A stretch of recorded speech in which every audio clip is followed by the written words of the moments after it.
Bagian 1. Di sebuah kampus, seorang pria jatuh cinta pada seorang wanita.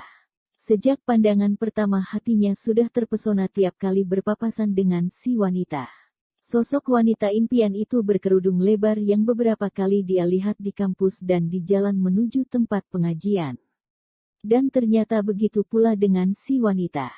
Dari awal melihat si pria, wanita ini yakin bahwa pria itulah laki-laki yang sungguh seperti idamannya.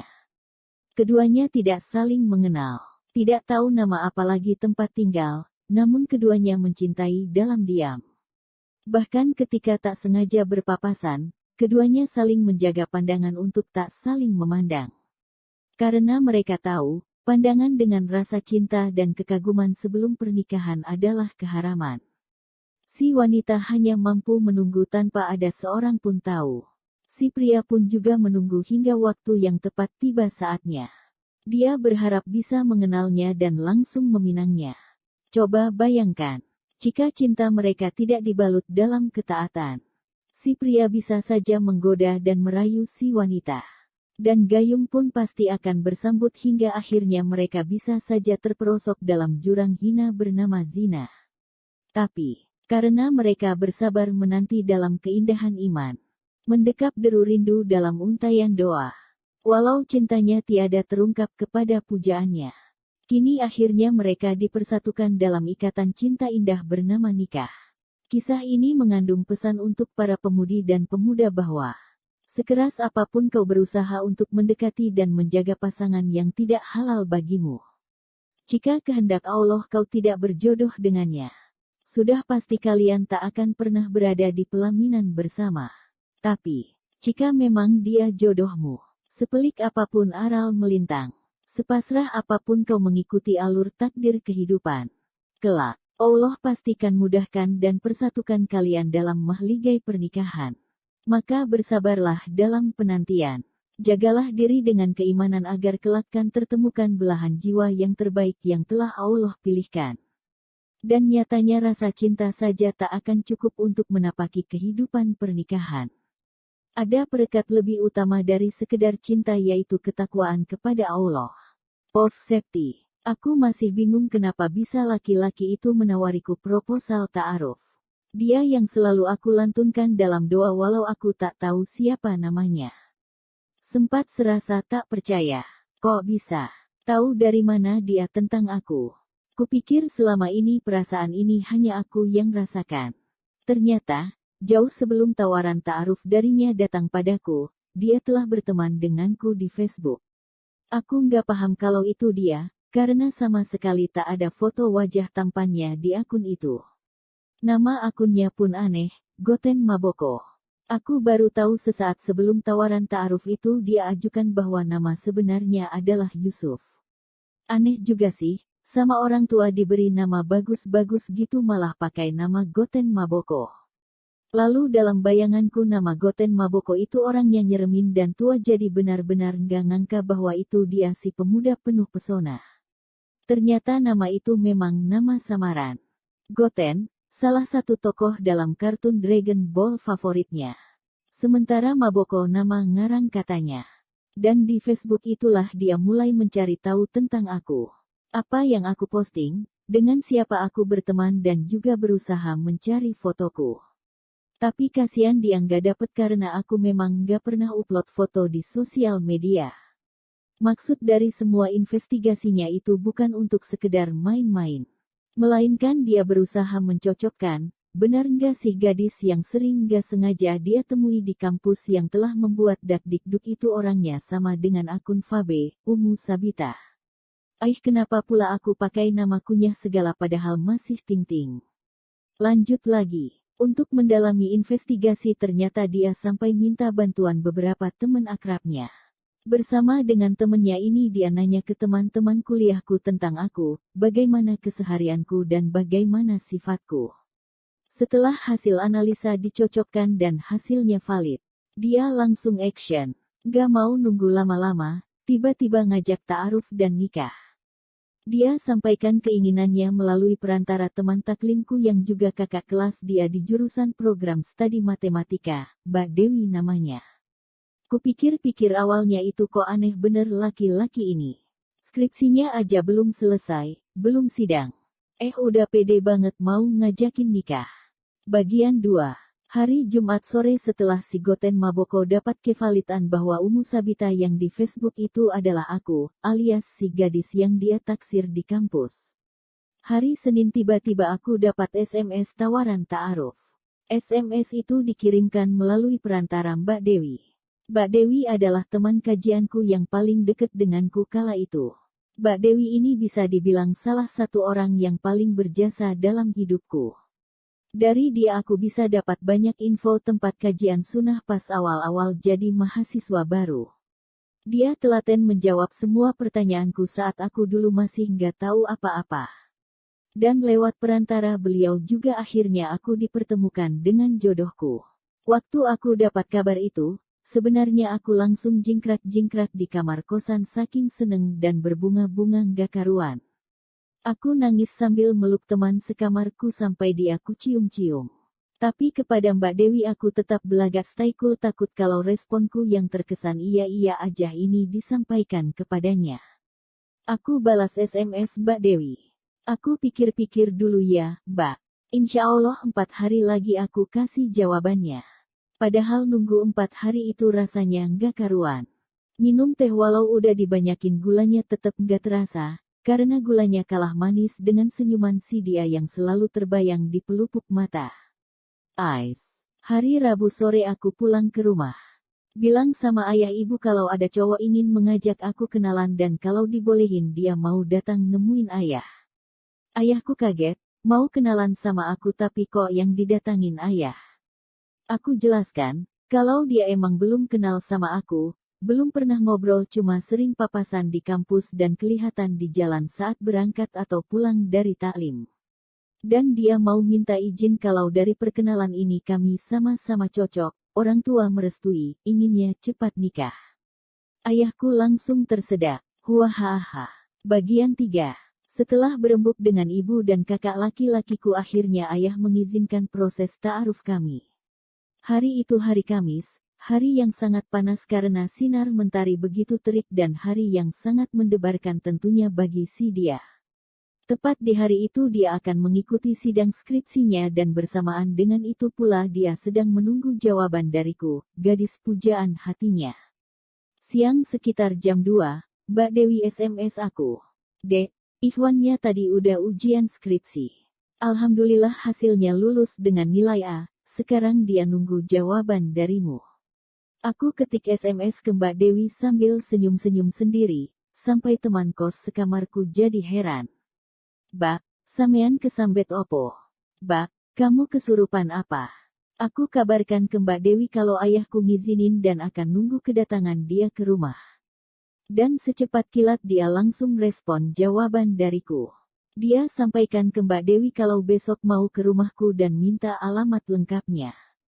Aku kaget setengah mati. Kok orang ini nggak sabaran sekali. Ayah ibuku kalau nggak hari Ahad nggak bisa, soalnya dinas.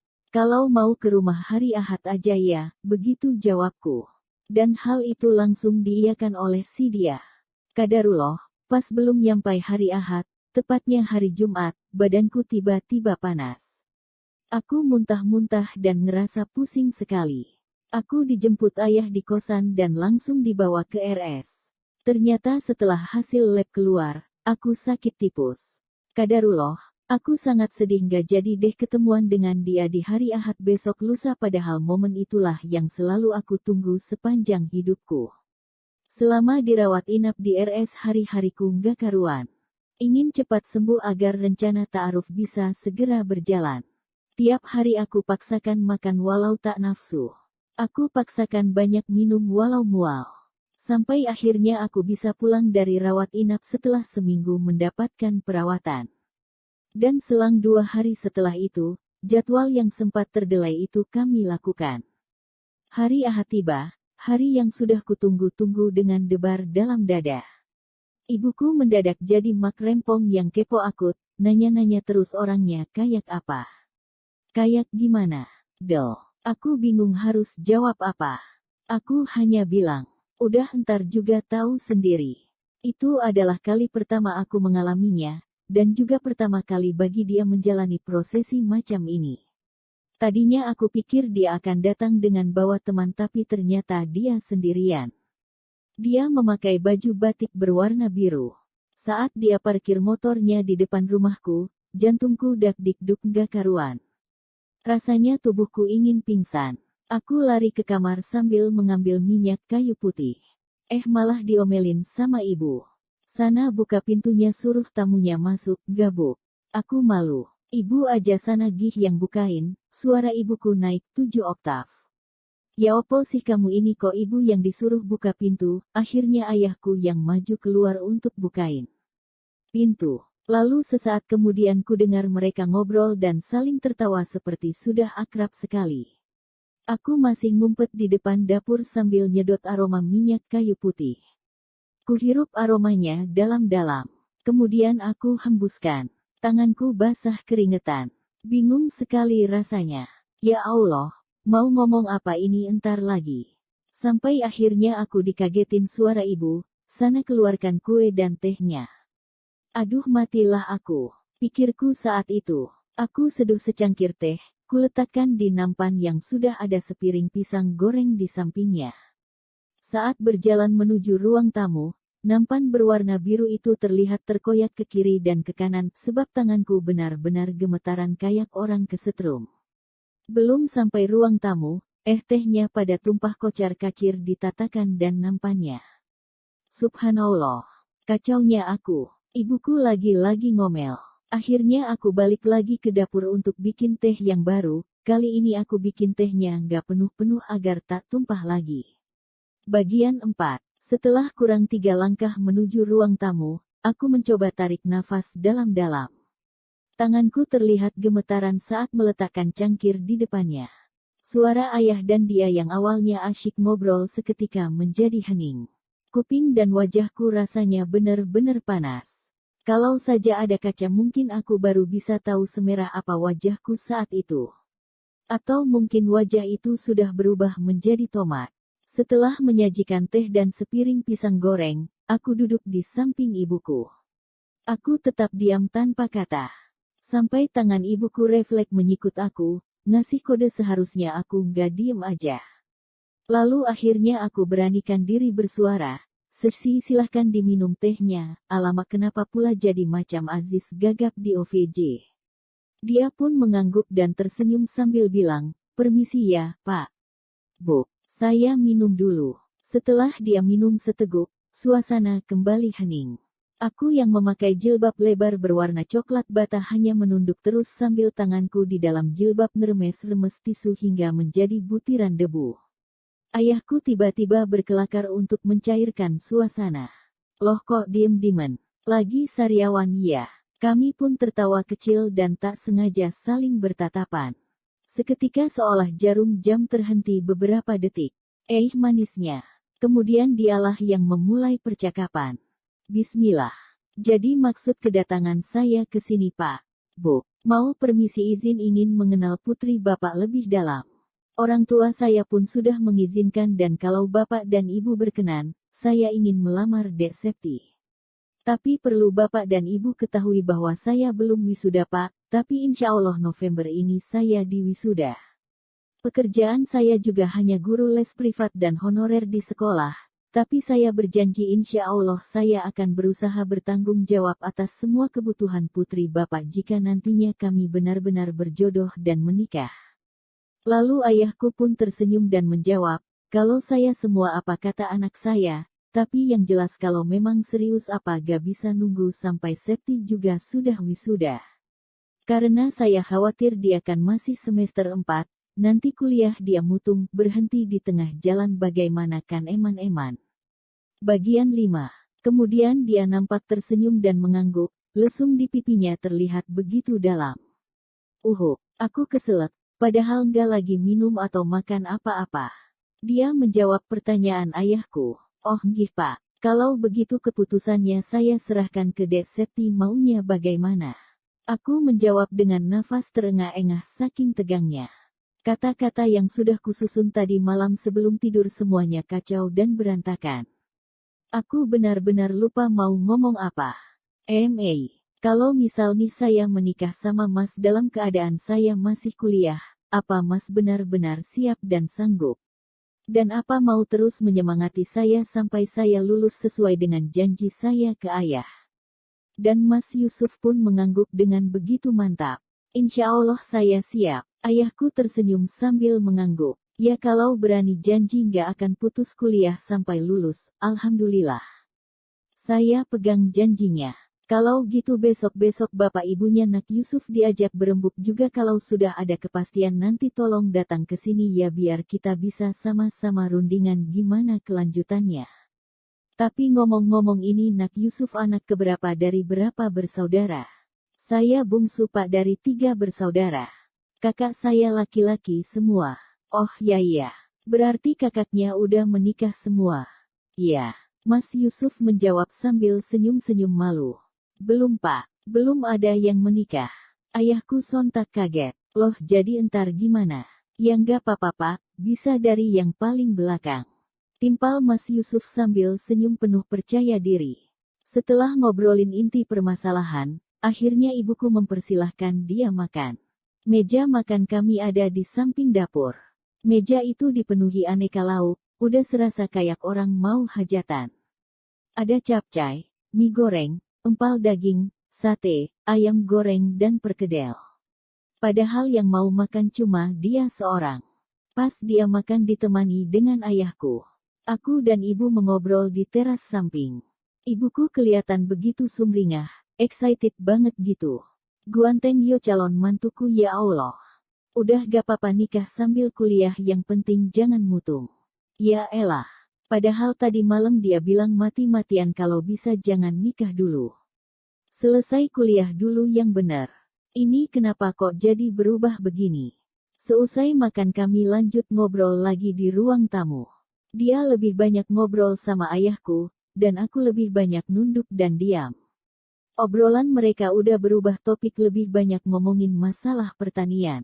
Modus dia ingin akrab sama ayahku soalnya ayahku guru SMK pertanian dan kebetulan juga sih bapak dia, yang kini telah jadi mertuaku, selain pensiunan pengawas sekolah, beliau juga punya sawah. Jadi, topik demi topik kayak nyambung banget gitu. Sementara aku masih belum bisa ngilangin nervous, mana lagi abis sakit tipus badanku bener-bener serasa mau pingsan. Dan setelah nikah baru suamiku ngomong kalau pas pertama kali ke rumah itu lihat aku kok gak seperti biasanya yang dia lihat di kampus. Waktu itu aku pucet banget kayak daging ayam disiram air panas. Setelah cukup lama mengobrol akhirnya dia pamit. Ada sedikit kesedihan di hati, yah. Pulang deh dia. Padahal sejak awal datang cuma ku diemin gak kuajak ngomong apa-apa. Hahaha. Selang setengah jam setelah dia pulang, HP ku berdering, ada SMS dari Mbak Dewi masuk. Dek gimana kelanjutannya? Ini si Ikhwan barusan SMS aku. Dia bilang insya Allah setelah tadi ke tempat Dek Septi dan kenalan sama keluarga anti dia semakin mantap Dek. Kira-kira kapan Dek, orang tuanya diizinkan datang untuk melamar? Gubrak, ini orang masa iya udah sampai di rumahnya. Perjalanan dari tempatku tinggal ke rumahnya itu kan lumayan jauh. Mungkin butuh sekitar minimal 1,5 jam. Masa iya dia udah sampai rumahnya dan udah berembuk dengan keluarganya? Apa jangan-jangan dia beneran punya kekuatan sains saya super seperti Goten yang di Dragon Ball itu? Dan ternyata setelah nikah aku baru tahu kalau waktu itu dia menepi di salah satu masjid di tepi jalan, sebab udah gak sabar ingin bilang. Iya aku mau ngelamar kamu secepatnya, bagian 6. Hari berganti. Tepat seminggu kemudian, dia dan calon mertuaku datang ke rumah. Membawa oleh-oleh banyak sekali. Saat itu rumahku sangat ramai. Nenek, tante dan omku datang ke rumah karena ingin tahu. Ceritanya, mereka pada penasaran. Aku tetap nervous, tapi kali ini nggak separah pertemuan sebelumnya. Bapaknya terlihat begitu ramah dan murah senyum. Kalau ibunya terlihat lebih pendiam. Sempat takut sih jangan-jangan ibunya galak. Ternyata, Masya Allah, nggak sama sekali. Alhamdulillah setelah menikah dengannya, aku menyimpulkan bahwa ibu mertuaku ini wanita paling sabar sedunia. Lanjut lagi ke cerita awal. Hari ini secara deklamatis bapaknya Mas Yusuf melamarku dan langsung disambut dengan penerimaan yang begitu hangat dari ayahku. Saat itu aku cuma keluar sebentar. Selebihnya nunggu di kamar, sambil nguping mereka pada ngomongin apa sih sebenarnya. Ingin sebenarnya ikutan nimbrung tapi benar-benar gak tahu mesti ngobrol apa sama Camer. Alhamdulillah acara khitbah berjalan lancar. Kini aku resmi dalam pinangan seorang pria yang dulu sejak pandangan pada perjumpaan pertama aku sudah jatuh cinta padanya. Cinta yang kurasakan tak mungkin terungkapkan apalagi bisa mendapatkan balasan darinya. Cinta yang bikin aku gabut nulis-nulis puisi gak jelas. Tapi, jangan dikira semuanya berjalan semudah itu. Ternyata setelah dikhitbah ada ujian yang terjadi pada hubungan kami. Ada sebuah kejadian yang membuat dia ingin mundur dari proses ini. Bagian 7. Seperti kebiasaan masyarakat sini pada umumnya. Setelah dikhitbah maka tak selang beberapa lama ada acara lamaran dari pihak laki-laki. Saat itu tanggal lamaran keluarga besar ditentukan tanggal 21 November tahun 2010, selang sehari setelah Mas Yusuf wisuda. Semua keluarga dan kerabat terdekatnya turut serta datang ke rumahku. Mereka membawa aneka kue tradisional, cake, alat make up, kain dan sebuah cincin yang berukir nama Yusuf. Saat acara lamaran itu berlangsung, sama sekali aku tidak bertegur sapa dengannya. Suasana malu-malu masih menggelayut di hati. Cincin berukir nama itu pun yang memberikan kepadaku bukan dia, melainkan calon ibu mertuaku. Malam setelah lamaran, aku tak bisa tidur. Terus-menerus terbayang lesung di pipinya. Sesekali aku putar-putar cincin pemberiannya yang melingkar di jariku, seolah dengan demikian rinduku bisa terobati. Suara kodok pun terdengar begitu merdu seolah bersahutan menyebutkan namanya, Yusop Yusop, wakakak bucin daah. Hari demi hari berlalu, aku masih dengan ritme kehidupanku yang sama. Hidup di kosan. Malam minggu pun tetap tak ada yang ngapelin sampai diledekin sama teman-teman di kosan apa guna udah tunangan tapi hari-harinya gak ada perubahan. Sering juga saat-saat itu aku papasan ketemu dengan dia di kampus atau masjid universitas. Meski aku sudah memakai cincin pertunangan darinya, tetap saja saat bertemu kami seperti orang yang tidak saling kenal. Sering pura-pura gak lihat atau kalau kelihatan dari jauh maka aku memilih putar arah cari jalan lain. Anehnya sih itu orang selalu ada aja di sekitarku, dan rasanya selalu tahu aku ada di mana. Oh ya ada satu momen, pas gak sengaja kami papasan tiba-tiba angin berhembus begitu kerasnya dan daun-daun kering berguguran tepat di antara kami berdiri. Seolah backsound lagu ayat-ayat cinta yang lagi trending di masa itu terputar mengiang di telingaku. Desir pasir di padang tandus, tapi tetep aja kami kayak orang lagi musuhan gak saling sapa. Hahaha. Selang 1 bulan setelah bertunangan keluargaku datang berkunjung ke rumah calon mertuaku dengan maksud ingin berembuk menentukan tanggal pernikahan kami. Waktu itu yang mengantar aku ayah dan ibuku ke rumah calon mertua adalah om dan tanteku. Sepupuku yang masih berumur 4 tahun juga turut serta. Di tengah perbincangan, tiba-tiba dia kebelet pipis. Tanteku menyuruhku antar dia ke toilet, dan calon ibu mertuaku menyuruh Mas Yusuf untuk mengantarkan aku. Alamak, mendesir di hati. Seolah kisi-kisi masa depan udah tertayang nih. Aku, dia dan anak kecil di antara kita. Wah kakak, tapi ternyata nggak seindah yang dibayangkan. Kukira dia akan menunjukkan di mana toiletnya dengan penuh keramah tamahan. Nyatanya dia jalan cepet banget. Sampai langkah kakiku dan kaki sepupuku yang masih balita itu terpontal-pantil. Terus gak pakai ngomong apa kayak gitu dia terus aja melangkah ke belakang rumah. Aku terus ngikutin langkahnya sampai bingung nyari sandal. Yang tersedia di situ sandalnya sebelah kiri semua.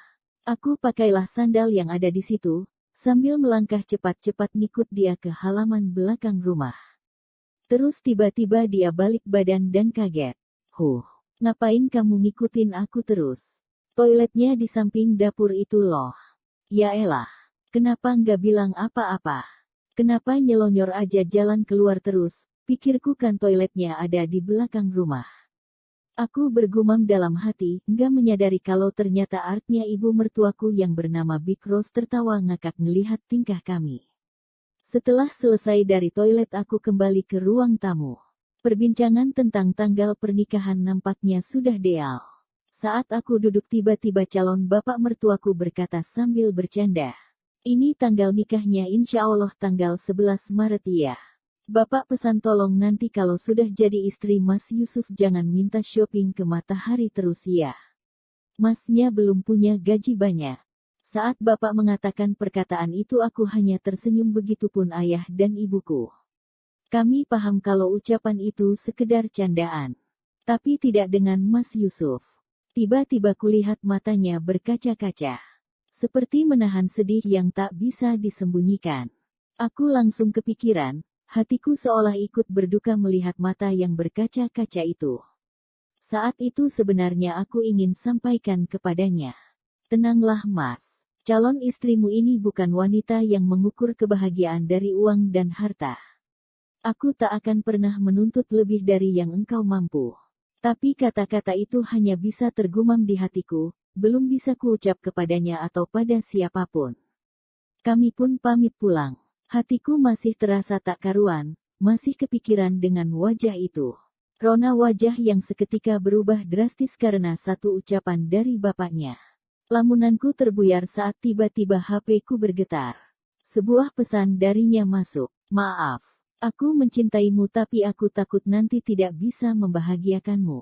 Apakah sebaiknya hubungan dan rencana ini kita batalkan? Aku takut kehilanganmu tapi aku lebih takut lagi kalau sampai membuatmu tidak bahagia. Bagian 8. Dek, jantungku berdegup lebih kencang. Seketika sudut mataku dibasahi sebulir embun kesedihan. Terasa tak percaya dengan yang kubaca tapi tulisan di SMS itu nyata. Aku berusaha mengalihkan pandangan ke arah jendela mobil. Sampai hati dia mengirimkan SMS seperti itu bahkan saat kondisiku masih di perjalanan pulang dari rumahnya. Tak bisakah dia menunggu barang 1 atau 2 jam untuk mengatakan ini? Aku masukkan HP-ku ke dalam tas. Aku pura-pura tertidur agar ibuku yang duduk di sampingku tak melihat mataku yang berkaca-kaca. Sesampainya di rumah aku langsung masuk ke kamar dan mengunci pintu. Aku ketik SMS balasannya untuknya. Jangan begitulah, Mas. Kita sudah sejauh ini melangkah. Tidak sekedar orang tua kita yang telah menaruh harapan dengan hubungan ini, tapi juga keluarga besar kita, pesan terkirim. 1 menit terlewat, 5 menit, 10 menit, tapi pesan tidak dibalas. Aku mulai merasa gelisah. Apa yang dia katakan itu sungguh gak main-main. Apa benar dia akan? Enggak. Dia nggak mungkin seperti itu. Yang diucapkan bapaknya kan hanya candaan. Masa sih dia sampai begitu kepikiran? Hingga 1 jam berlalu, aku semakin merasa kacau. Aku ambil wudhu dan menunaikan sholat asyar. Seusai sholat terdengar suara ibu memanggilku menyuruh makan. Tapi aku tidak sedang ingin makan atau apapun itu selain balasan SMS darinya. Aku baringkan tubuhku di kasur. Semua siluet tentang dirinya silih berganti hadir di pelupuk mata. Seolah-olah bayangan itu tertayang di langit-langit kamar. Aku beranikan diri untuk mengirim SMS lagi. Hei, tapi SMS itu pun tak dibalas. Aku berpikir keras apa kiranya yang harus aku lakukan. Apa aku harus kembali mengirimkan SMS padanya? Tapi aku malu. Apalagi kalau sampai tak dibalas. Lagi, Aku acak-acak rambutku sendiri. Aku hela nafas panjang. Kurai HP-ku dan aku ucap bismillah lalu aku ketik huruf demi huruf. Maaf calon suami, kenapa semsku tidak kau balas? Baiklah kalau begitu maumu. Tapi bukankah kita sudah sering bertemu? Tidakkah kamu memperhatikan pakaian apa yang selalu aku pakai? Bajuku ya itu saja karena memang aku tak punya banyak baju. Tasku juga itu lagi karena memang aku tak punya tas yang lain. Begitupun sepatuku. Kemana-mana aku juga selalu montel sepeda yang setirnya udah karatan, kalau sepeda kempes aku selalu jalan kaki biar ngirit. Dari kecil aku sudah terbiasa dengan semua itu, dan aku bahagia. Jika tanpamu saja aku sudah terbiasa seperti itu, apalagi nanti kalau ada kamu. Selagi bahumu mau berkeringat untuk bekerja, selagi tanganmu mau berusaha, aku yakin aku tak akan pernah kelaparan. Sending message. 1 menit berlalu. Aku deg-degan takut kalau lagi-lagi SMS itu tak dibalas. Sekitar 5 menit kemudian HP-ku bergetar. Secepat kilat aku raih dan kubuka. Hei, jangan GR ya. Aku bukan Ikhwan Jelalatan yang suka perhatiin akhwat segitu detailnya. Oya bilang ortumu sana kalau besok aku mau ke sana. Mataku sumringah melihat dia mau merespon semsku. Tak terasa bibirku jadi senyum-senyum gak jelas. Sepertinya keadaan hatinya kini sudah menjadi lebih baik. Kalau enggak, mana mau dia balas SMS-ku. Tapi aku sedikit kesal juga sih kok balasannya begitu. Aku balas SMS-nya, tapi saat selesai ku ketik aku tahan dulu agak lama. Tunggulah 5 atau 10 menit baru dibalas biar kelihatan jaim gitu. Hei, mau ngapain kesini? Langsung dibalas. Ya mau ke rumah calon mertua lah. Tadi sama ayah dan ibumu aku disuruh ke sana untuk kenalan dan berkunjung ke rumah nenek, om dan tantemu. Ah, kacaulah aku. Kupukul-pukul bantalku. Bagian 9. Pagi yang begitu cerah. Perasaanku pagi ini tak seperti biasanya. Sejak bangun tidur sampai membantu ibu di dapur aku terus senyum-senyum. Sampai ibuku heran, ini anak disuruh nyuci piring gak selesai-selesai, ternyata sambil ngelamun senyum-senyum, aku cuma nyengir, hehehe. Selesai nyuci piring aku langsung membereskan rumah, aku pel semua ruangan terutama ruang tamu. Sebab nanti siang ada tamu spesial akan datang. Selepas beberes biasanya aku langsung rebahan dan mandinya nanti-nanti. Tapi kali ini aku langsung mandi takut kalau tiba-tiba pujaan hatiku datang pas aku masih bau terasi. Jarum jam tepat menunjukkan angka 10, tapi dia belum juga datang padahal dia bilang mau datang pagi. Aku mulai resah, jadi apa enggak sih nih orang. Aku ketik SMS. Sejenak ku hapus. Ketik lagi. Hapus lagi. Akhirnya ku beranikan diri untuk beneran SMS. Jadi kesini ga? Ibuku nanya. Padahal ibuku sama sekali gak nanya, haha. SMS-ku tak dibalas. Agak nyesel juga sih ngapain SMS segala, malu-maluin. Tepat jam 11 ternyata dia datang. Mengenakan baju kaos berwarna merah. Saat itu aku juga pakai gamis dan kerudung berwarna merah. Dah bisa kuplean gini padahal gak janjian. Walau udah 10 tahun berlalu sampai saat ini pun aku masih ingat detailnya. Mungkin inilah yang dinamakan perempuan ahli sejarah. Kukira dia datang bawa oleh-oleh seperti calon mantu pada umumnya. Ternyata dia nggak bawa apa-apa. Setelah nikah aku baru nanya ke dia, Mas, dulu kok pas pertama ke rumah, terus pas ke sana lagi nggak pernah bawa oleh-oleh sih. Dia jawab apa coba? Emang harus ya gitu. Aku kok gak kepikiran gitu ya. Wah, parah ini orang. Waktu datang kali ini dia duduk di kursi yang lebih dekat dengan kursi tuan rumah. Kalau pas pertama dulu datang kan duduknya di tepi pintu. Jadi posisi kami berada lebih dekat. Duduk berhadapan ya, bukan berdampingan. Tapi tetap saja kami nggak berdua-duaan. Aku bilang sama ayah dan ibuku, kalau dia kesini jangan biarkan kami berduaan, temani ngobrol rame-rame. Di pertemuan kali ini aku bisa lebih rileks gak senervous sebelum-sebelumnya. Ya, walaupun dak-dikduknya masih berasa. Tapi sedikit ada kemajuan lah, bisa ngobrol sambil sesekali lihat wajah orangnya, bukan nunduk kayak anak sekolah mengheningkan cipta. Tapi saat aku tahu dia lagi ngelihatin wajahku, aku selalu refleks nunduk gak berani lihat balik. Jadi kayak main kucing-kucingan gitu deh, wah kakak. Baru ngobrol sebentar, tiba-tiba azan duhur berkumandang. Dia pamit sebentar mau ke masjid dan ditemani adik laki-lakiku. Sepulang dari masjid ayah mengajak kami untuk mengunjungi rumah nenek dan para om dan tanteku. Kami berangkat berempat, aku bonceng ayahku, sementara dia dengan adik bungsuku. Sepanjang gang rumah tetangga pada ngelihatin, sampai di rumah saudara pun mereka pada heran. Ini sudah tunangan tapi kenapa gak boncengan? Dan ayahku yang lantang menyahut, belum halal. Tidak boleh. Tidak boleh. Singkat cerita, bagiku itu hari yang begitu indah. Hari di mana aku bisa nunjukin ke saudaraku, ini loh kalonku yang ehem. Kukira keindahan macam itu akan berlanjut, ternyata tidak. Ada badai di depan sana yang hampir saja membuat perahu kecilku karam. Hampir saja angan-angan dan harapan indah bersamanya hanya akan menjadi sebuah kenangan. Persiapan menuju tanggal 11 Maret sudah mulai kami lakukan. Aku sudah membeli beberapa kain brokat putih untuk dijahit menjadi gamis pengantin yang syar'i dan anggun.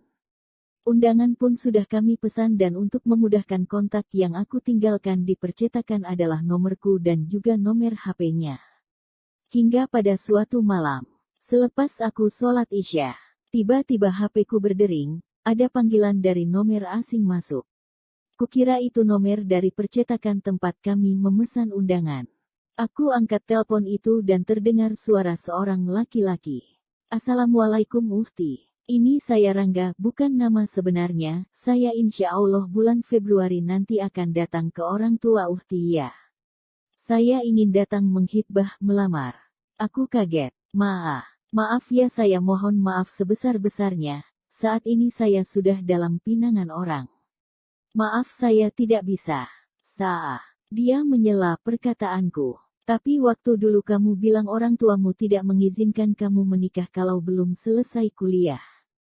Dulu aku mau datang tapi tidak dibolehkan. Tapi kenapa orang itu boleh? Kenapa? Aku potong lagi perkataannya. Jadi gini, maaf ya kalau dulu aku pernah ngegantung harapanmu. Maaf kalau dulu aku nggak bisa bilang tegas bahwa tidak akan ada kesempatan untukmu. Maaf kalau dulu aku gak tegaan. Dan telponku putus. Dia mencoba kembali menelponku. Tapi tidak kuangkat. Beberapa kali. Sampai akhirnya aku memilih untuk menonaktifkan HP-ku. Naasnya di saat itu pula laki-laki pujaanku, calon imam dan bapak anak-anakku, juga sedang berusaha menelponku. Dia sedang kehujanan di depan tempat percetakan karena ditelepon oleh pihak percetakan karena ada keterangan denah lokasi yang kurang jelas. Sepulang memberikan les private dia langsung bergegas menuju lokasi tersebut karena undangannya esok akan segera dicetak. Beberapa kali dia mencoba menghubungiku tapi hanya nada sibuk yang dia dengar. Selang beberapa saat setelah itu justru HP-ku dalam keadaan off. Di dalam kamar aku merasa begitu bodoh.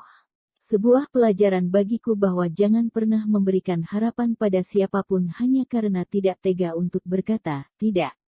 Setelah agak malam sekitar jam 10-an aku kembali mengaktifkan HP-ku. Tiba-tiba ada SMS masuk dari Mas Yusuf. Kenapa tadi gak bisa dihubungi? Orang percetakan telepon saya tadi.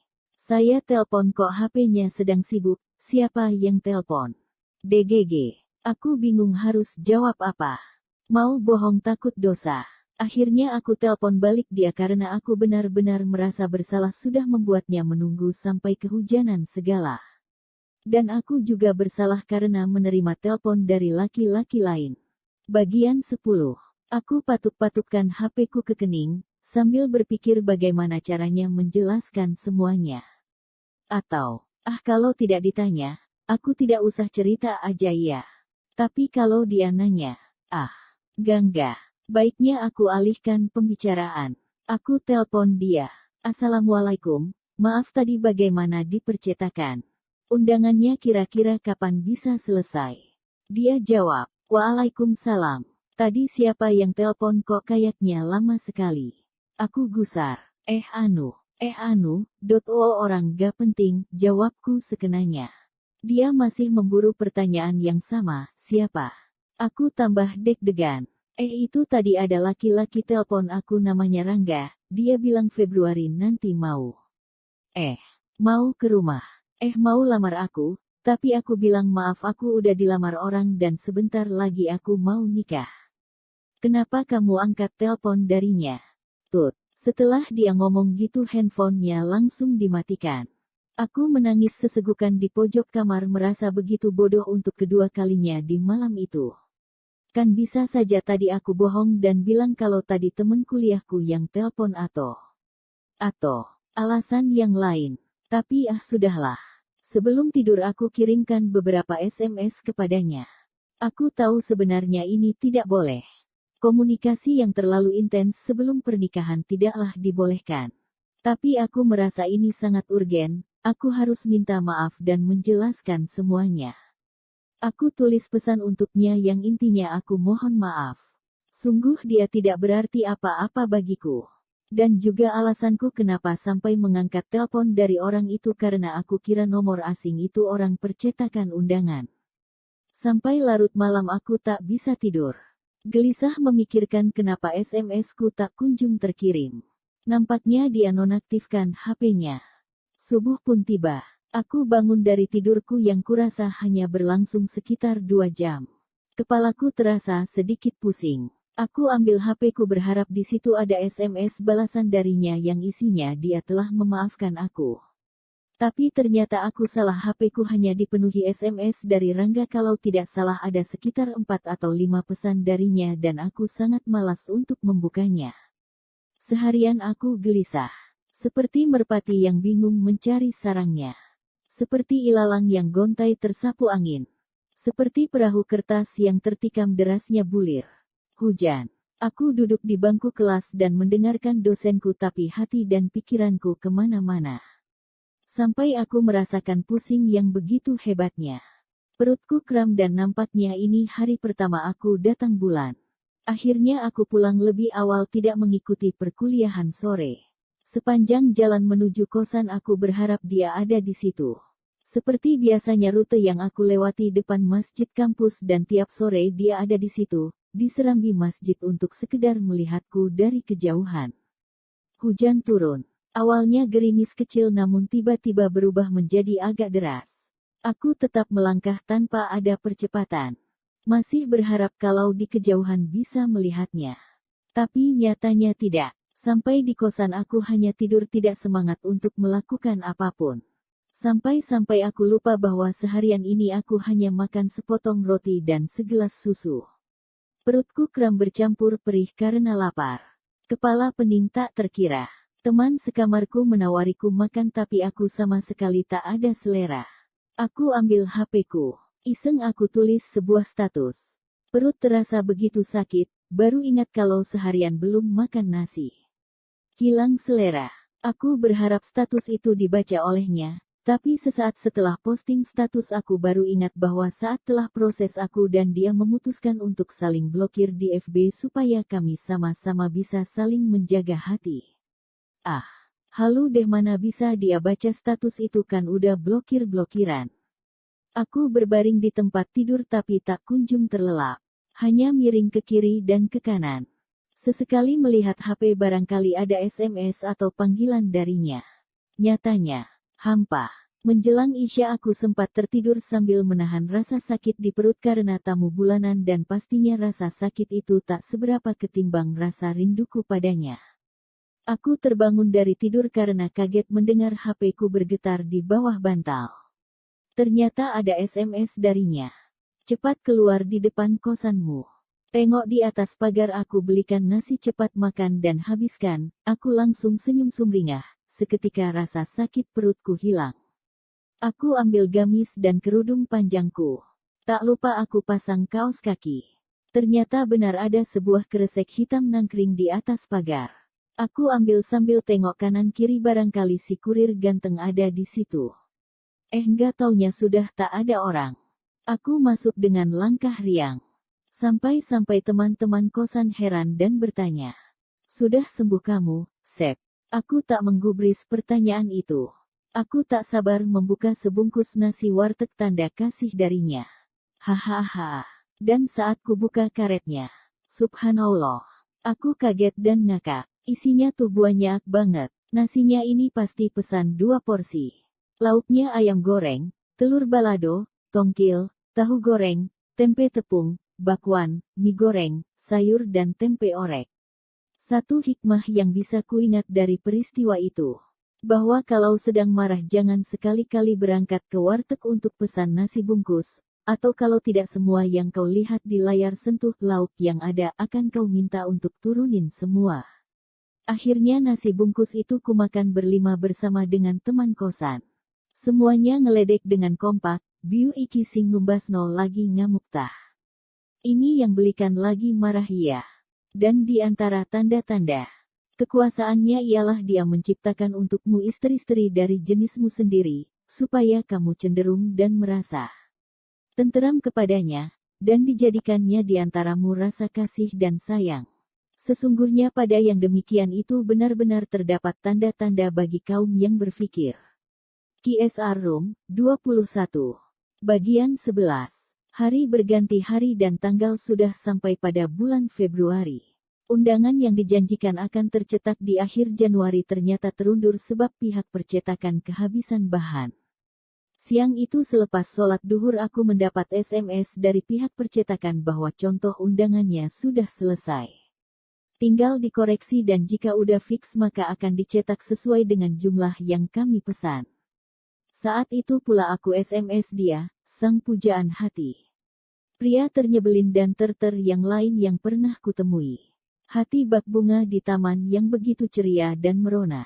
Mekar. Assalamualaikum, percetakan meminta kita untuk datang dan lihat sampel undangan sebelum dicetak.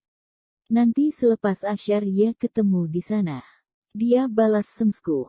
Waalaikumsalam, aku ini lagi bawa buku banyak. Pulang ngelesin privat, besok masih dipakai lagi.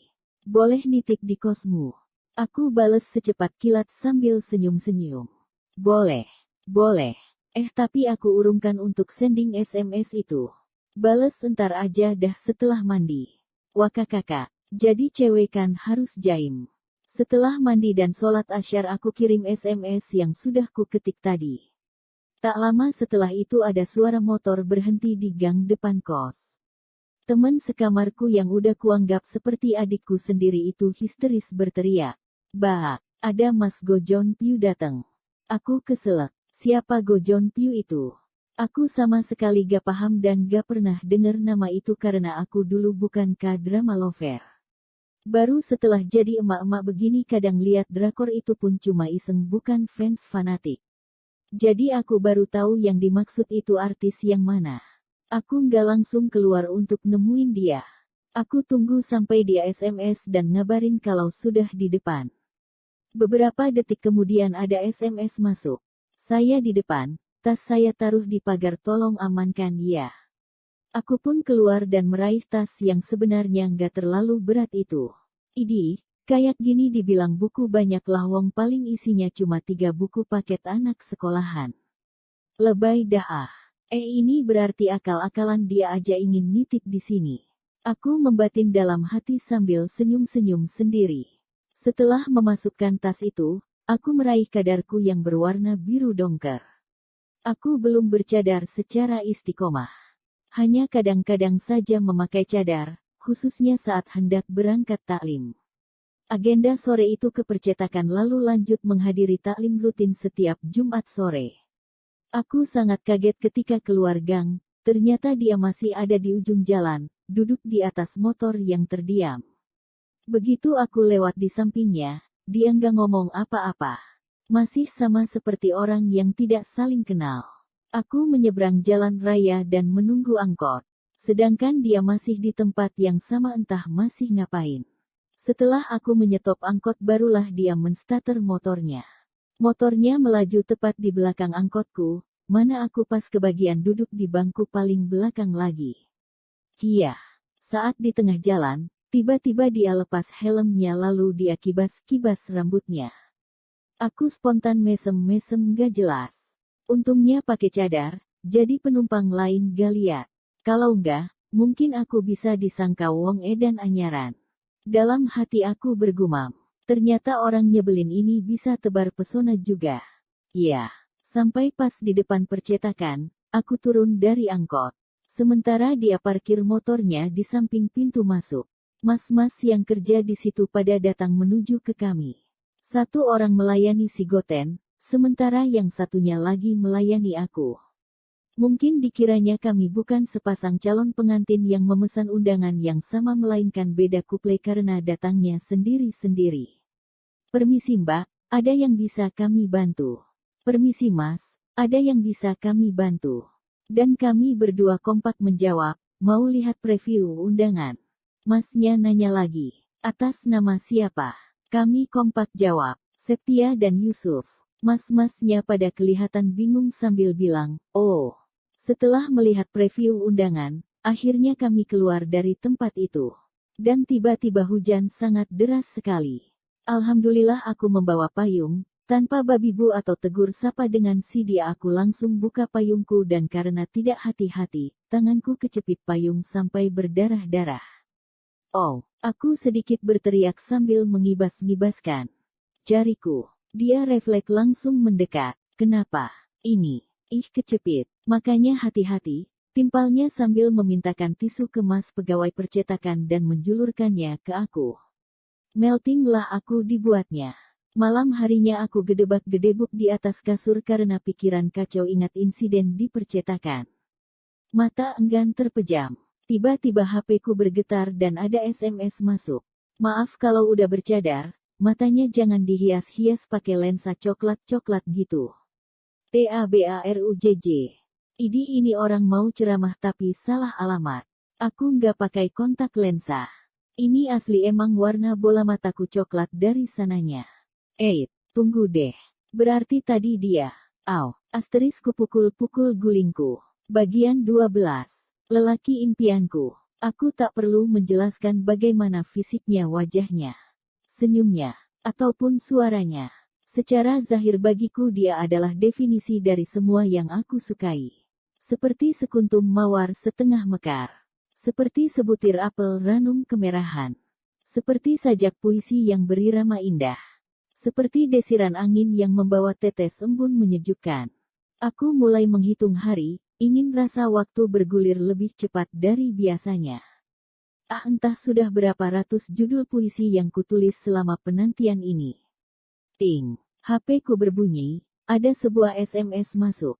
Orang percetakan bilang undangan molor lagi, sementara yang udah jadi baru tempelan souvenirnya. Nanti saya ambil lalu kuantar ke kosmu ya, sekalian mau ambil buku yang kutitip.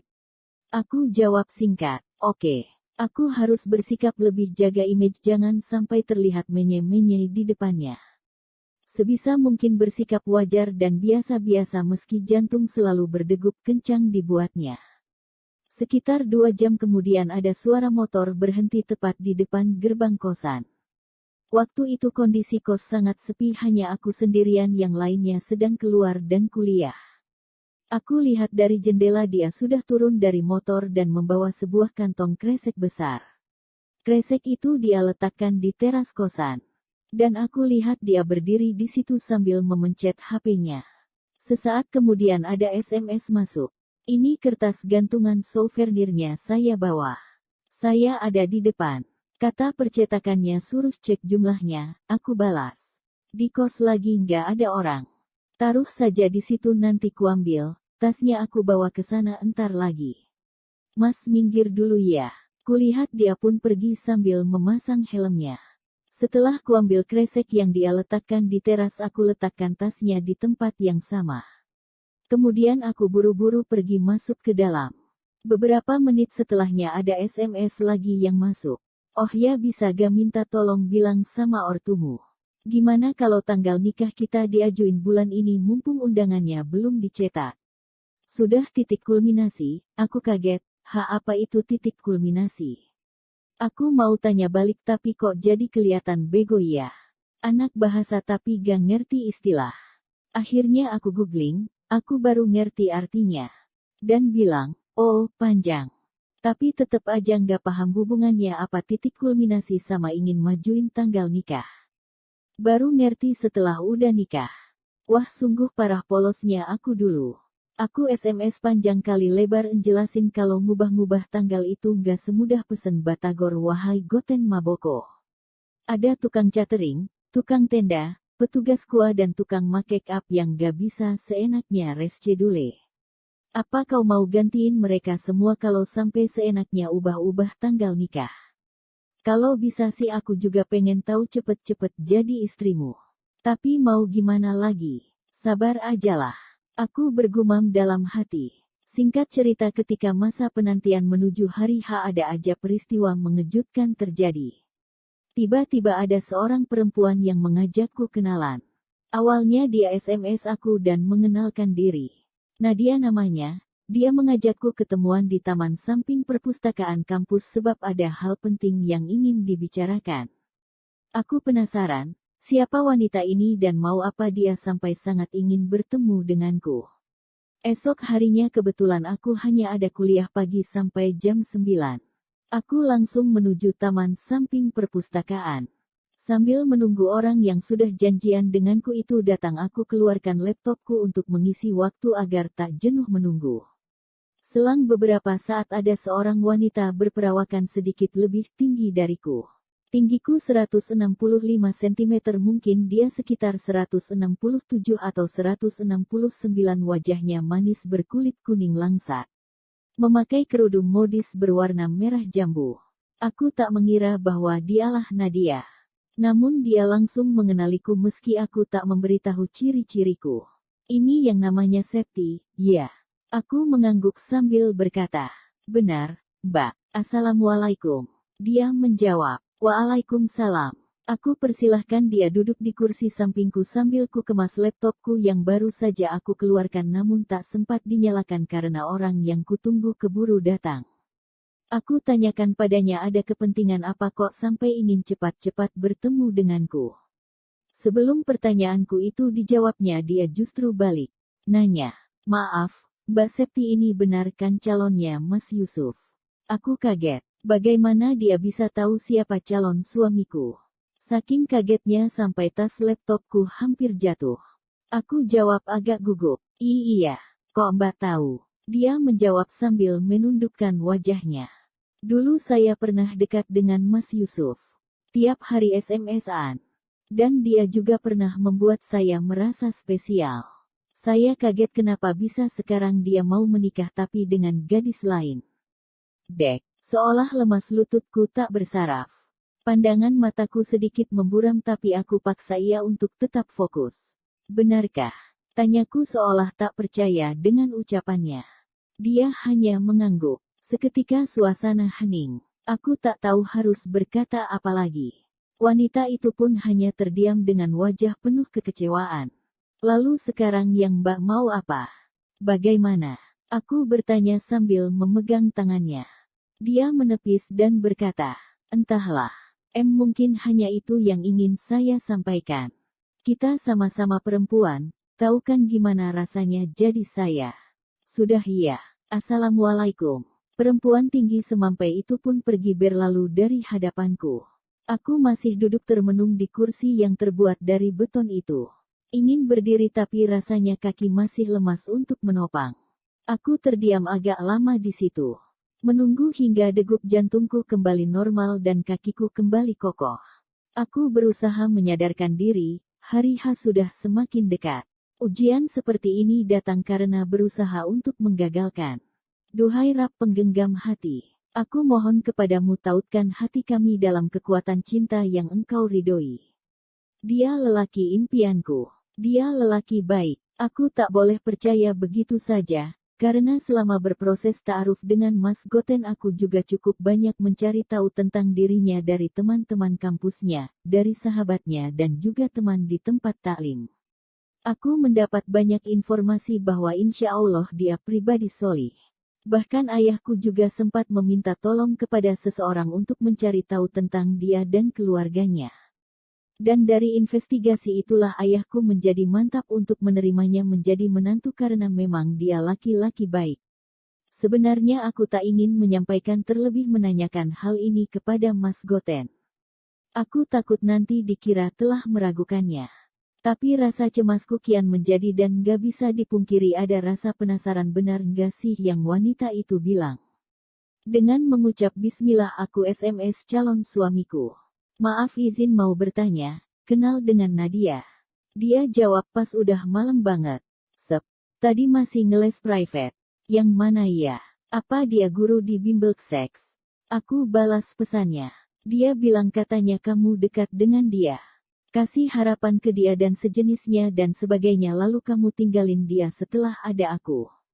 Benar begitu. Dia jawab singkat. Kamu percaya?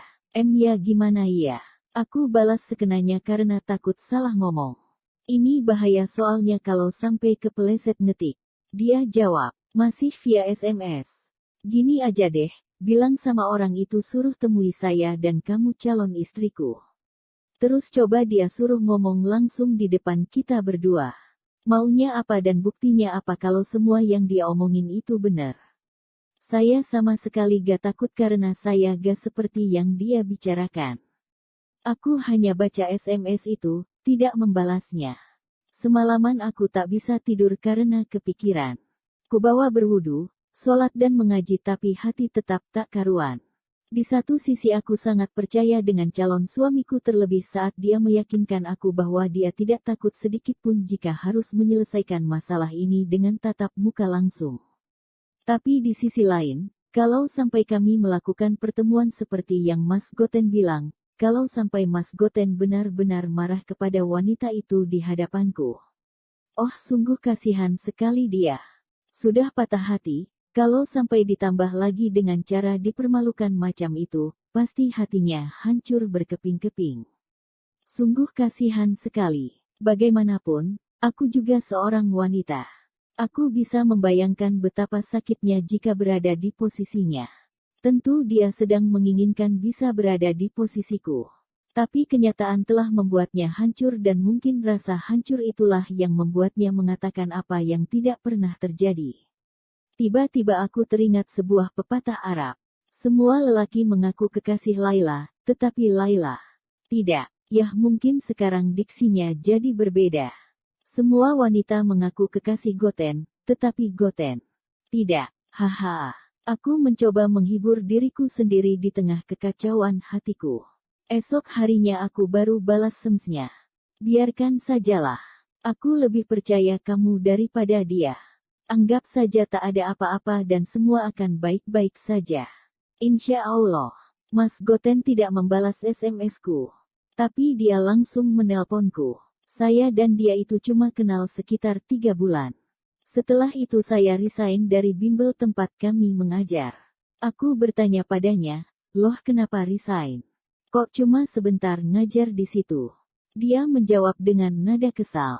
Karena jika saya tidak menyukai seseorang maka saya akan berusaha menjauh darinya, tapi jika saya menginginkan seseorang saya akan berusaha mendapatkannya.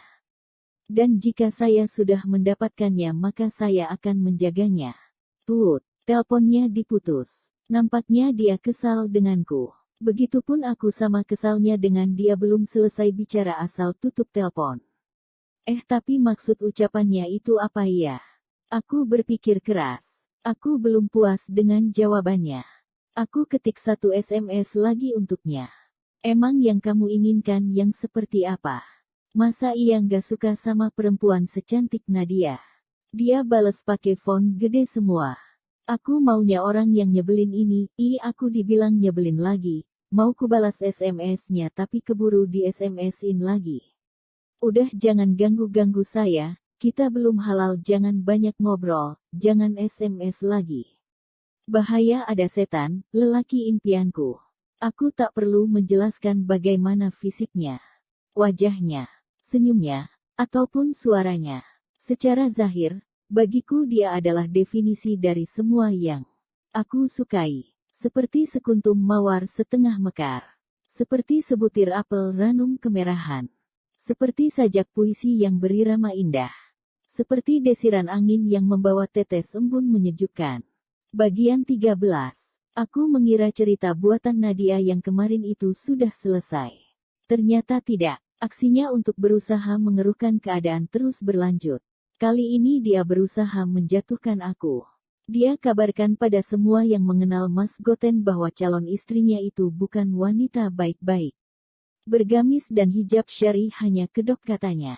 Dia bilang begitu seolah sudah menjadi orang yang paling tahu tentang aku. Bahkan dia tega mengatakan itu pada beberapa kawanku yang juga ia kenal di bimbel. Aku tak paham kenapa dia bisa menjadi semengerikan itu. Dia tidak hanya tega memfitnah Mas Goten tetapi juga begitu berani menjatuhkan kehormatanku. Malam itu aku merasa kacau. Ada sebuah ketakutan besar mengganjal di hati. Takut kalau perempuan mengerikan itu berulah di hari pernikahanku. Takut jika pernikahanku benar terlaksana dia bakal berbuat lebih dari yang ia lakukan kini.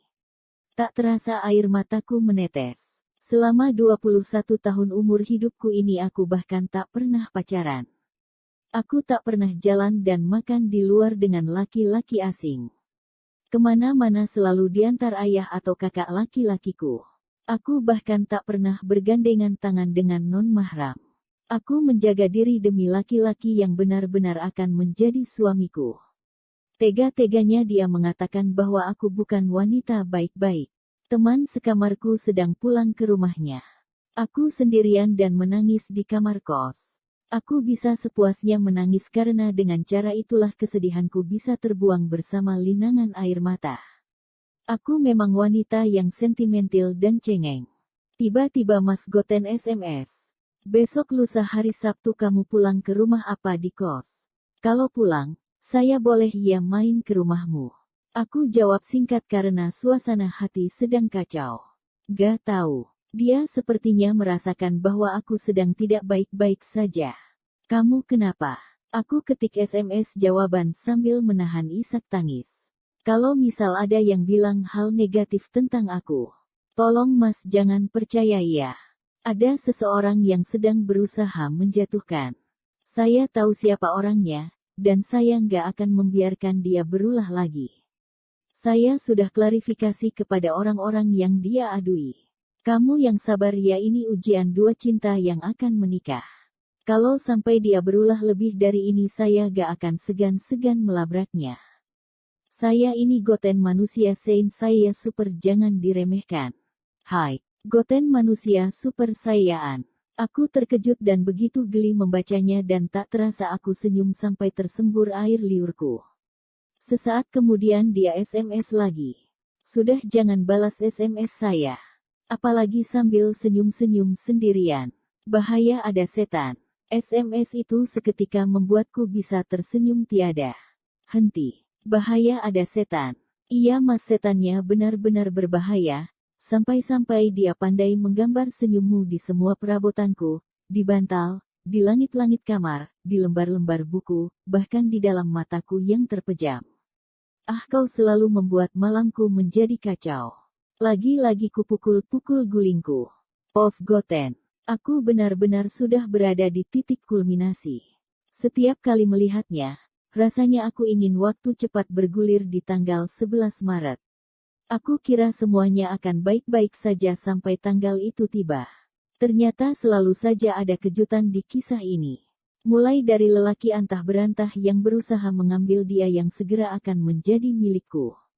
Lalu perempuan malang sekaligus mengerikan yang pandai mengarang cerita tentang aku. Bisa saja dia memelintir realita. Aku memang beberapa kali membalas SMS-nya itu pun karena dia menanyakan sesuatu yang berkaitan dengan ilmu dinul Islam. Selebihnya aku selalu mengabaikan SMS-nya yang tidak penting. Dan pada akhirnya aku memilih menjauh dari dia hingga resign dari pekerjaanku. Aku tak akan membiarkan apapun dan siapapun merusak semua rencana indahku bersama dia si gadis impianku. Hari Sabtu tanggal 5 Februari tahun 2011. Tiba-tiba ada suara motor berhenti di depan rumah. Aku lihat dari jendela ternyata dia benar-benar datang. Aku kira kemarin dia hanya menghiburku ternyata beneran datang. Aku panik karena belum mandi. Aku lari ambil handuk dan masuk ke kamar mandi. Selesai mandi aku pakai pakaian lengkap mulai dari hijab lebar, gamis dan kaos kaki. Saat aku keluar ke ruang tamu dia meledek. Baru mandi kamu. Hehe, aku nyengir. Tadinya aku mau langsung duduk. Tapi ternyata di ruang tamu gak ada orang selain aku dan dia. Ayahku sedang keluar, sementara ibuku sedang sibuk di dapur. Akhirnya aku suruh dia menemani adik laki-laki bungsuku yang sedang asyik main game di komputer. Jadinya dia ngapelin adikku, bukan aku. Haha. Saat ibuku sudah selesai di dapur, barulah kami bertiga mengobrol di ruang tamu. Dia katakan pada aku dan ibu bahwa sudah menemukan kontrakan untuk kami tempati setelah menikah nanti. Jika ada waktu ibu besok Senin antar Dek Septi ke sana, dilihat dulu rumah yang akan kami kontrak, saya baru kasih DP ke pemiliknya kalau adek cocok nanti akan segera saya lunasi. Mendengar perkataan itu hatiku langsung meleleh. Terbayang dalam angan bahwa sebentar lagi aku akan tinggal serumah dengannya.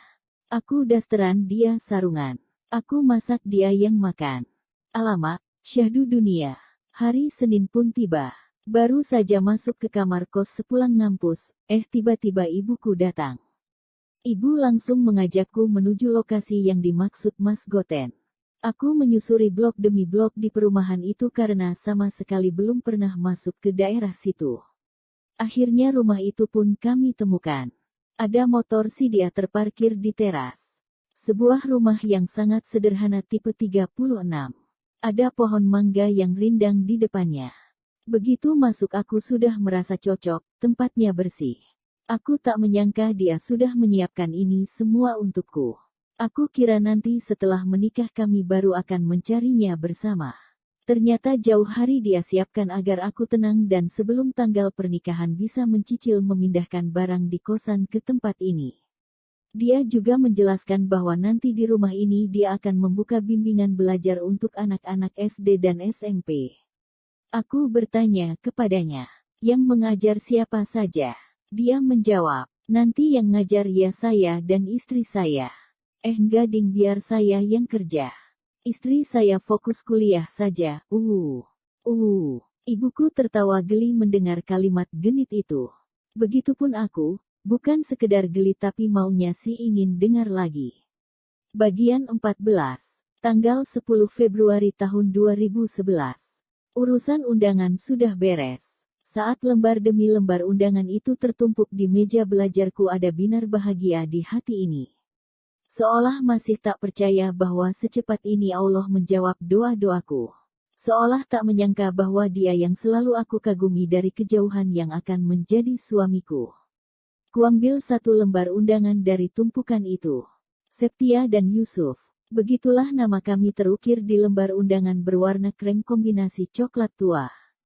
Aku berharap dan berdoa semoga nama kami ini tak sekedar terukir di undangan ini saja, tetapi juga terukir di pena Allah sebagai pasangan sehidup hingga sesyurga. Aku tahu membangun rumah tangga tak akan semudah membuat istana pasir, yang siapa saja bisa memulainya dengan bahagia semangat sukacita, namun setelah bosan istana itu boleh ditinggalkan hingga ombak meluluh lantahkan. Membangun rumah tangga artinya aku harus siap dengan segala keadaan. Menjadi sayap kiri bagimu. Menjadi sapu tangan yang selalu mengusap keringat dan air matamu. Dan menjadi kelambu yang selalu menghangatkanmu serta menutupi aib-aibmu. Aku berharap, kelak di bahumu aku bisa bersandar. Aku berharap, dengan mengiringi langkahmu kelak ku dapat kebahagiaan. Aku berharap, dengan kau gandeng tanganku aku temukan keselamatan. Seketika lamunanku buyar. Ada SMS dari salah seorang teman. Nanti seperti biasa ada kajian tematik kali ini tentang keluarga sakinah, cocok nih buat calon mantan. Dateng ya. Aku pun bersiap untuk datang ke kajian itu. Seperti biasa berangkat sendirian dan harus naik angkot karena belum punya gandengan. Kapan sih tanggal 11 Maret ini kok rasanya lama sekali. Gumanku dalam hati. Sesampainya di tempat taklim ternyata masih sepi, yang datang baru beberapa jamaah perempuan. Padahal sang ustadz sudah siap. Tempat kami mengaji dibatasi sehelai kain lebar agar antara tempat jamaah laki-laki dan perempuan tak bisa saling curi-curi pandang. Jadi walaupun sudah bertahun-tahun aku dan Mas Goten mengikut kajian yang sama, kami sama sekali tak pernah pandang-pandangan apalagi saling melempar senyuman. Beberapa menit kemudian ada suara motor datang dan diparkir tepat di jendela sampingku duduk. Sesaat kemudian ku dengar suara seorang pria yang tak asing di telingaku. Dia mengucapkan salam kepada ustadz yang sudah duduk di situ. Assalamualaikum, dan ustadz pun menjawab salamnya. Jantungku langsung deg-degan. Memang ya kalau orang sudah jatuh cinta itu baru dengar suara knalpot motornya aja udah bahagia apalagi kalau sampai dengar suaranya. Saat kajian selesai hari sudah petang. Semua jamaah melangsungkan sholat maghrib di tempat itu juga. Sebuah masjid kecil di dekat kampus. Aku pulang lagi-lagi sendirian. Menyusuri gang yang terlihat begitu sepi. Sampai di jalan raya aku menyeberang. Menunggu ada angkot datang. Awalnya aku tak memperhatikan bahwa di seberang jalan sana ada yang melihatku dari kejauhan sampai SMS-ku berdering. Kok pulang sendirian? Lain kali kalau taklim sampai malam gini gak usah datang.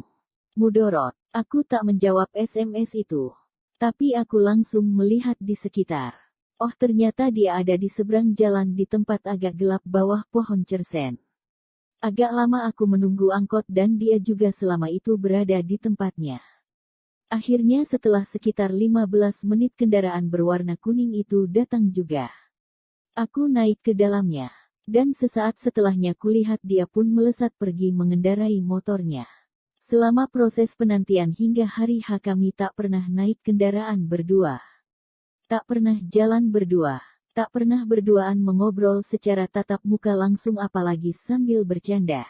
Hal ini memang tak mudah, tapi kami yakin bahwa bila saling menjaga diri maka semuanya akan berbuah indah. Jodoh adalah cerminan diri, jika mengharap jodoh yang baik maka perbaiki diri sendiri. Berteman dengan orang-orang yang baik. Melakukan kegiatan yang baik, menjaga hati dan adab serta selalu memohon kepada Allah supaya dimudahkan dalam menemukan jodoh itu. Aku pun tak pernah mengira bahwa bisa berjodoh dengan laki-laki yang sebelumnya tak pernah kutahu namanya tapi selalu terbayang wajahnya. Tak pernah mengira bahwa cintaku dalam diam tetap didengar oleh Allah dan sinyalnya diisyaratkan kepadanya. Seolah bunga musim dingin, sekalipun beku di tengah salju jika Allah berkehendak maka dia tetapkan mekar menemui musimnya. Gadis kismisku. Dia memang bukan yang pertama di hatiku. Tapi semenjak dia hadir di hari-hariku, semenjak papasan demi papasan itu. Semenjak aku tahu bagaimana cara ia berjalan di tengah kerumunan orang di kampus, dia selalu menutup wajahnya dengan ujung jilbab atau secarik map atau sekedar menutupinya dengan sebelah telapak tangan. Tiap tak sengaja aku menatap wajahnya dia selalu tertunduk malu atau mengalihkan wajah. Membuatku penasaran siapakah dia. Of Goten. Aku tak tahu sejak kapan mulai menyukainya. Tapi sedari pertama aku melihatnya aku selalu memikirkannya. Aku tak perlu menjelaskan seperti apa wajahnya. Bagiku wajah itu seperti potongan kismis yang begitu manis dan selalu tersembunyi di tengah roti. Akhirnya aku mengakui pada diriku sendiri bahwa semakin dalam rasa ini terbenam. Aku berusaha mencari tahu tentang dia. Semakin aku tahu tentang dia semakin aku menginginkannya, bukan untuk main-main tapi untuk penyempurna separuh agama. Gadis kismisku. Dia memang bukan yang pertama di hatiku. Tapi semenjak dia hadir di hari-hariku, semenjak papasan demi papasan itu. Semenjak aku tahu bagaimana cara ia berjalan di tengah kerumunan orang di kampus, dia selalu menutup wajahnya dengan ujung jilbab atau secarik map atau sekedar menutupinya dengan sebelah telapak tangan. Tiap tak sengaja aku menatap wajahnya dia selalu tertunduk malu atau mengalihkan wajah. Membuatku penasaran siapakah dia. Dan sejak aku menyadari bahwa dialah yang harus aku perjuangkan, seolah seluruh hatiku sudah terpenuhi olehnya. Tidak ada lagi ruang tersisa untuk mengenang seseorang yang dulu pernah ada. Jika ku ingat-ingat, skenario takdir Allah tercipta begitu sempurna. Dulu aku memang pernah hendak menemui seseorang di saat yang tidak tepat, dan orang itu pun sebenarnya juga bukan orang yang tepat. Saat aku baru semester awal kuliah beberapa kali aku mencoba menghubungi orang itu. Dia cinta pertamaku sejak SMA dulu. Tapi ternyata takdir Allah berkehendak lain. Dia selalu tidak ada di rumahnya. Rumahnya selalu terlihat sepi dan gelap, atau mungkin dia sudah pindah ke tempat lain yang tidak aku ketahui. Padahal saat itu aku hendak mengungkapkan perasaanku dan mengatakan kepada orang tuanya bahwa jika sudah lulus nanti aku akan datang lagi untuk melamarnya. Dan sejak saat itu aku meyakini mungkin dia bukan jodohku. Mungkin pula belum saat yang tepat bagiku melakukan hal semacam itu. Hari-hari pun berlalu. Aku seolah menjadi pria yang enggan jatuh cinta. Bukan trauma hanya saja belum kunjung menemukan sosok yang seperti aku ingini. Hingga akhirnya pertemuan pertama itu terjadi. Aku tak tahu apakah dia si gadis kismisku masih mengingatnya. Di bawah tangga gedung program studi bahasa. Aku melihat sosoknya dan saat itu juga ada getar yang tak biasa. Bayangan masa lalu tentang cinta pertamaku pun memburam. Perlahan menghilang dan kini dialah yang gantikan, si gadis kismis berkerudung lebar, yang terlihat pemalu tapi saat sudah ku kenal ternyata lucu dan menyebalkan. Dia bukan sekedar satu kampus denganku tetapi juga satu majelis taklim. Kami mengikuti kajian di tempat yang sama. Sudah pasti kami memiliki pemahaman yang sama, visi misi hidup yang sama. Dan yang tak kalah pentingnya mungkin jika aku berdiri di sampingnya kami terlihat seperti jari manis dan jari tengah benar-benar pas. Aku benar-benar tak menyangka bahwa tawaran ta'arufku diterima. Undangan kami pun sudah dicetak. Aku sudah mempersiapkan segala sesuatu untuknya. Rumah sederhana walau cuma ngontrak. Sedikit tabungan hasil dari upah mengajarku sebagai guru honorer dan les private serta laba dari penjualan madu botolan secara keliling dari kantor ke kantor dan dari kedai jamu satu ke kedai jamu lainnya. Sebenarnya orang tuaku sangat mampu dan mereka bersedia membantu semua kebutuhanku setelah menikah nanti. Tapi aku laki-laki tak boleh mudah mengandalkan orang tua. Aku harus bisa mengandalkan bahu dan tanganku sendiri. Bagian 15. Kurang dari 1 bulan menjelang pernikahan dan sebagian besar keperluan sudah 80% terselesaikan. Gaun pengantinku sudah selesai dijahit. Gaun sederhana model gamis lebar dengan hiasan brokat berenda, kerudungnya pun hanya model segi 4 berbahan satin. Nanti di atas kerudung sederhana ini akan disematkan bandana dari bunga melati yang wangi. Membayangkannya saja aku benar-benar merasa menjadi seorang putri. Segala persiapan, mulai dari undangan, souvenir, surat-surat kuah dan lain-lain juga sudah checklist. Siang itu ibu mengajakku berbelanja di sebuah supermarket. Beliau hendak membelikan aku hadiah pernikahan. Aku tak paham apa yang akan ibu belikan. Hingga sampailah kami di sudut display aneka lingerie. Aku tertawa geli pada ibuku yang sibuk memilihkan pakaian model begitu. Apaan ini bu? Gak malu-maluin aja pakai beginian. Gak. Ibuku tetap memaksa pokoknya aku harus mau dibelikan pakaian rawan masuk angin itu. Sepulang dari supermarket kami sekeluarga kembali berembuk. Ayahku sibuk menelpon kerabat untuk dicarikan pawang hujan. Aku kaget. Untuk apa pakai pawang hujan segala? Aku jelaskan pada ayahku yang kala itu masih belum tahu hukum mempercayai dukun dan pawang semacam itu. Ayah tahu nggak pawang hujan itu dukun? Dukun itu sekutu setan. Kalau kita pergi ke dukun itu bisa jatuh pada dosa syirik. Dosa syirik itu besar azabnya. Aku nggak mau kita semua harus menanggung dosa sebesar itu. Lagi pula tidak ada satu makhluk pun yang bisa mengubah kuasa Allah. Jika Allah berkehendak hujan maka walau 1000 pawang hujan pun tak akan mampu mengurungkan. Lagi pula acara nikahanku kan pagi sampai siang insya Allah aman, karena kalau dilihat akhir-akhir ini hujannya selalu sore hari. Setelah mendengar penjelasan dariku, alhamdulillah ayahku mengangguk dan setuju. Tak hanya sampai di situ. Aku juga berusaha memohon pada ayah dan ibuku agar saat acara pernikahanku berlangsung aku ingin tidak ada nyanyian apalagi sampai mengundang biduan yang bergoyang. Kali ini ayah mengatakan tidak bisa. Masa iya nikahan gak pakai suara-suara mana orang tahu kalau kita lagi hajatan. Akhirnya aku meminta jalan tengah. Baiklah kalau begitu aku mohon saat hari akad saja tolong jangan ada musik yang bergema. Nanti aku akan carikan kumpulan nasyid tanpa musik. Kalau ayah dan ibu tetap ingin ada nyanyian ya sudah gak apa-apa tapi khusus saat resepsinya saja. Itu pun hanya kaset yang diputar loh ya aku gak mau ada elektron apalagi sampai ngundang biduanita. Alhamdulillah lagi-lagi ayah dan ibuku luluh dengan bujuk rayuku. Dan, oh ya satu lagi ya, aku mohon satu permintaan lagi. Ini kan hari spesialku dan aku berharap ini adalah pertama dan terakhir untukku, aku ingin semuanya sesuai dengan yang aku impikan selama ini. Aku nggak mau menemui apalagi harus bersalaman dengan tamu laki-laki. Nanti di tempat acara bisa kan, Yah, di bagian tengah diberi kain pemisah supaya tamu laki-laki dan perempuan tidak bercampur jadi satu. Awalnya ayahku menolak keinginanku, katanya itu terdengar sangat konyol dan tidak umum terjadi di sini. Tapi aku terus merengek dan merayunya persis seperti gadis kecil yang ingin dibelikan sebutir permen kepada ayahnya.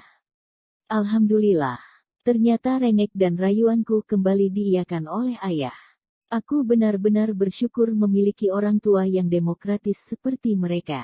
Hanya satu mimpiku. Aku ingin pernikahan ini menjadi pernikahan yang Allah ridhoi. Aku tak mau di dalamnya tercampur kemaksiatan terlebih lagi kesyirikan.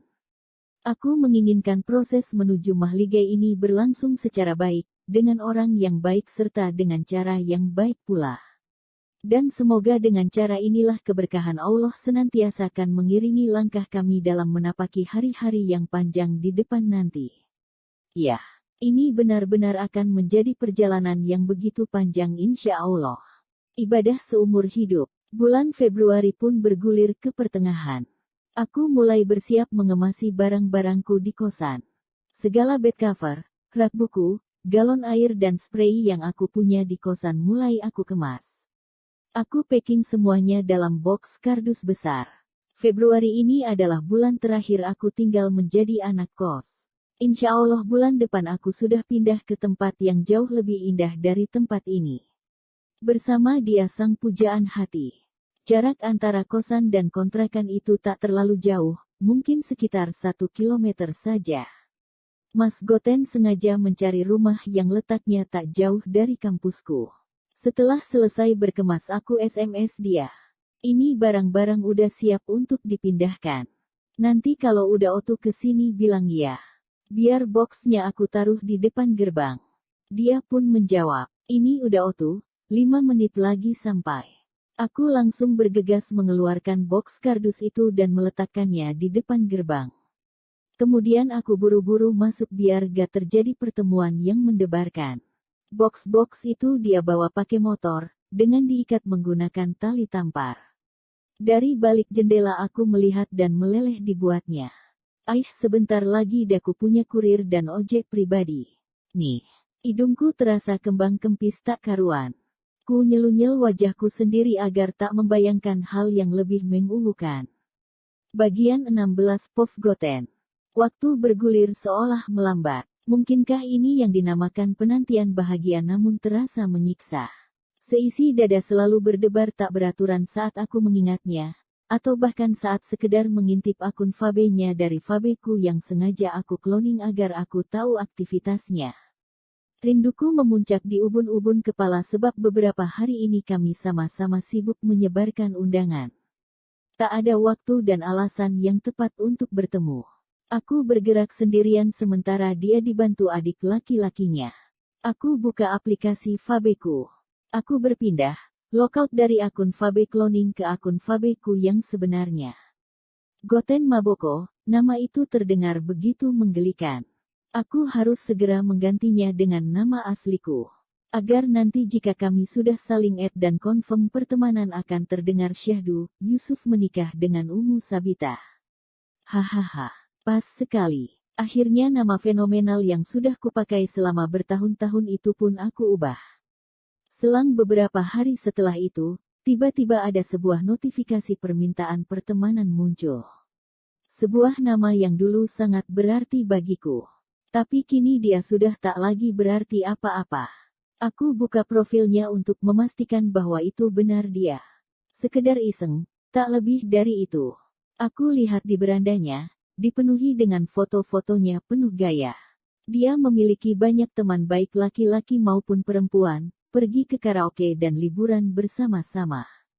Foto saling berpelukan dan lain sebagainya tanpa ada batas antara laki-laki dan perempuan.